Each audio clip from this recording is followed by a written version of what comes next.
গভীর ঘন জঙ্গল। সেই জঙ্গলে বাস করত বাঘ, শেয়াল, হাতি, বানর ও আরও অনেক প্রাণী।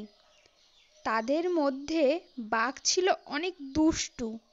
সে জঙ্গলের সব প্রাণীদের ভয় দেখিয়ে খাবার জোগাড় করত, আর জঙ্গলের অন্য প্রাণীদের খেতে দিত না। তাই জঙ্গলের কোনো প্রাণী তাকে মন থেকে ভালোবাসত না। দুদিন হয়ে গেছে, কোনো শিকারের দেখা নেই। কাকে ভয় দেখিয়ে যে শিকার জোগাড় করি। ঠিক এমন সময় তার সামনে দিয়ে হেঁটে যাচ্ছিল একটা কুকুর। এই কুকুর, এদিকে আয়। গত দুদিন ধরে কোনো শিকার পাচ্ছি না। যদি তোর জীবন বাঁচাতে চাস, এক্ষুনি আমার জন্য কোনো শিকার ধরে নিয়ে আয়।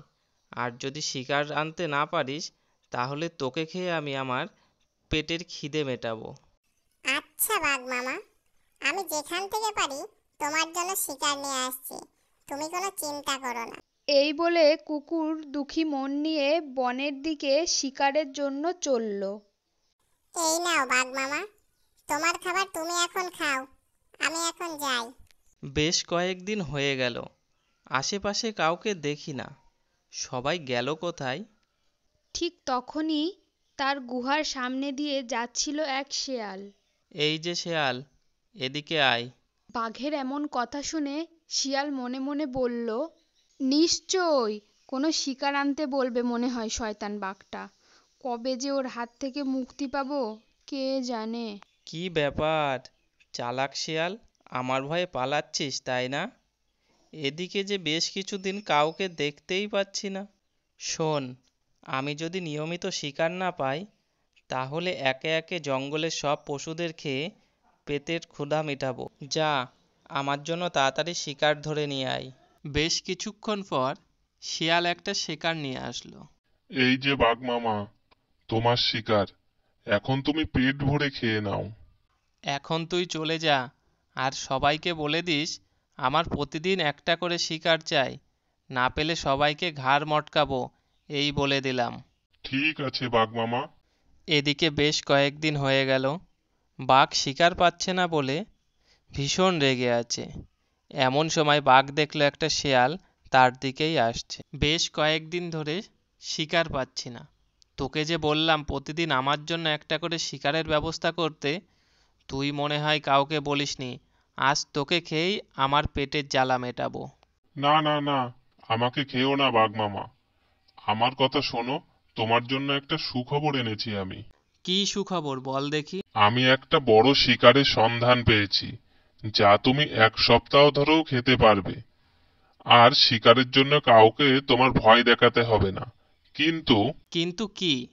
তাড়াতাড়ি যে শিকারটা নিয়ে আয়, আমার বড্ড খিদে পেয়েছে। বাঘ মামা, পাশের গ্রামের এক চাষি গরুর খামার আছে, আর তার থেকে একটা গরুকে ঘাস খাওয়ানোর জন্য মাঠে বেঁধে রেখে গেছে। আমি আনতে চেয়েছিলাম, কিন্তু কি করে আনি? আমি তো একটা ছোট্ট শেয়াল, আমি তাকে নিয়ে আসতে পারবো না। কোথায় সেই গরু? নিয়ে চল আমাকে। এই যে বাঘ মামা, তোমার শিকার, আমি এখন চললাম। এই তো, তোকে তো আজ খাবো গরু। সে কি গো বাঘ মামা, শেষমেশ আমার খাবে? আজ বুঝি কোনো শিকার ধরতে পারোনি? তোর ওসব জেনে কাজ নেই। আমার খিদে পেয়েছে, তাই আমি তোকে খাবো। সে না হয় আমাকে খাবে, তবে তুমি যদি আমাকে এখন খাও, তাহলে তোমার কিন্তু বড় লোকসান হয়ে যাবে। লোকসান হবে মানে? কি বলতে চাস তুই? দেখো, আমার মালিক আমাকে কেমন খুঁটার সাথে বেঁধে রেখে গেছে। মাঠে এত ঘাস, অথচ আমি খেতে পারছি না।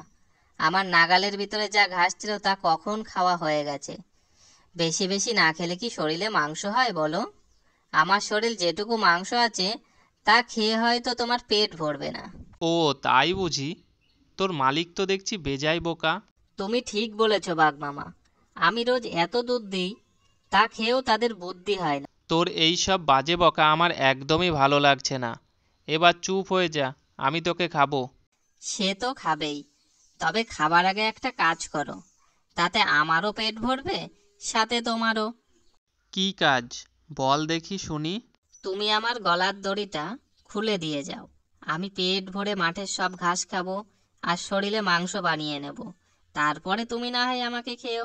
বেশ বেশ, তোর তো চমৎকার বুদ্ধি। তোর বুদ্ধি আমার ভালো লেগেছে।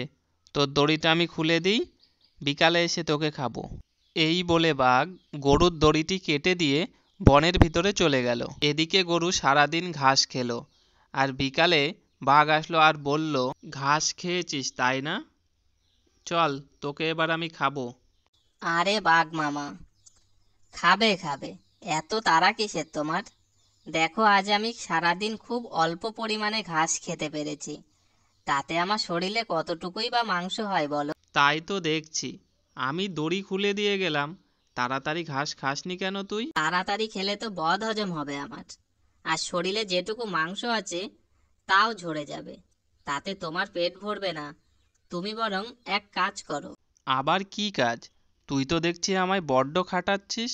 না, তেমন কোনো কাজ না, বলছি শোনো, কাল আমার মালিক আমাকে আবার কাল খুঁটার সাথে বেঁধে রেখে যাবে। তুমি সুযোগ পেলে দড়িটা কেটে দিয়ে যেও, আমি অনেক বেশি ঘাস খেয়ে শরীরে মাংস বানিয়ে রাখবো।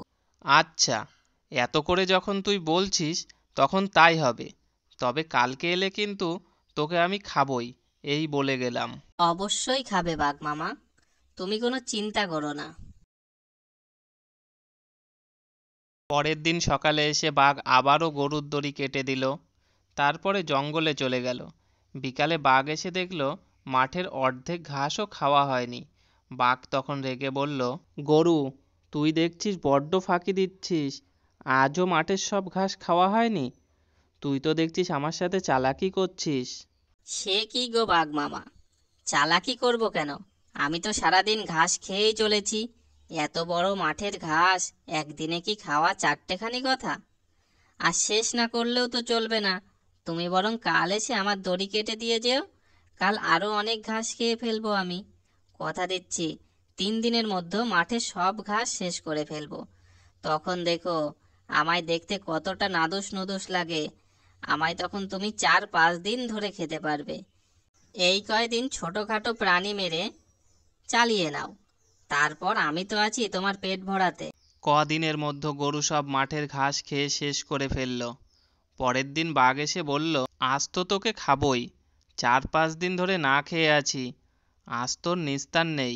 হ্যাঁ বাঘ মামা, বসো বসো, তোমার জন্যই তো অপেক্ষা করছিলাম।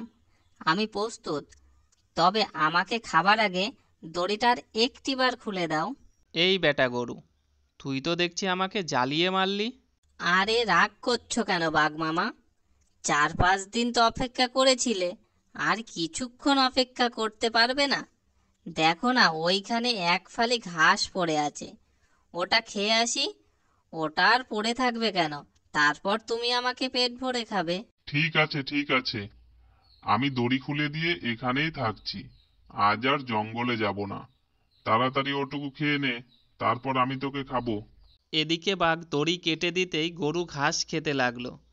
বাঘ একটু বিশ্রামের জন্য বসলো, তখন গরু যে পুকুরে নেমে পড়ল। পুকুরের একেবারে মাঝখানে, তাতে জল কম ছিল কিন্তু কাদা ছিল অনেক বেশি। ধন্যবাদ বাঘ মামা, তুমি ওখানে বসে থাকো। এই গরু, তুই এ কি করলি? আমাকে ফাঁকি দিয়ে পুকুরে নেমে পড়লি? কি ভেবেছিস আমি কি জলে নামতে পারবো না? এই বলে বাঘও নেমে পড়ল পুকুরে। কিন্তু বাঘ অনেক দিন না খেয়ে খুবই দুর্বল হয়ে গেছে, তাই সে গরুকে ধরার আগেই কাদায় আটকে গেল। তুই আর লাফ দেওয়ার জায়গা পেলি না? এতদিন আমায় ঠকিয়ে বনের সব ঘাস খেয়েছিস, এখন যখন আমি তোকে খাবো তখনই তুই পুকুরে কাদায় ঝাঁপ মারলি। এখন তো আমার সাথে তোকেও মরতে হবে। আচ্ছা বাঘ মামা, তোমার কি কোনো মালিক আছে? আরে, আমি হলাম এই জঙ্গলের রাজা, আমার আবার মালিক কে? আমি তো নিজেই বনের রাজা। তুমি এখানে আমার বুদ্ধির সাথে হেরে গেলে।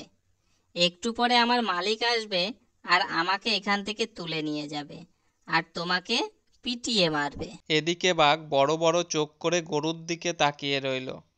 সন্ধ্যা হতেই গরুর মালিক এসে গরুকে সেখান থেকে তুলে নিয়ে গেল, আর বাঘ পুকুরে সে কাদায় আটকেই রইল।